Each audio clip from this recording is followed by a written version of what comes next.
ও মালিক,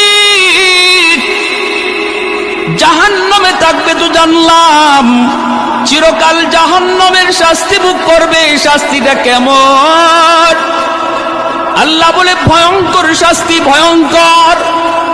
সাধারণ জাহান্নামীরা এত শাস্তি পাবে না যতটা শাস্তি পাবে একজন খুনি। জাহান্নামের ভিতরে সে এতটাই কষ্টে থাকবে। জাহান্নামের আযাবেরও ধরন আছে রে ভাই, সবার আযাবের ধরন কিন্তু একরকম নয়। আল্লাহ বলেন, দুনিয়াতে যারা ইচ্ছাকৃত কেউ কাউকে খুন করলো, জাহান্নামের ভিতরে তার আযাবটা হবে সবচেয়ে বেশি যন্ত্রণাদায়ক। জাহান্নামের ভিতরে তার আযাবটা হবে বড় কঠিন। এজন্য ভাই একটু খেয়াল করে শুনো রে আল্লাহর গোলাম।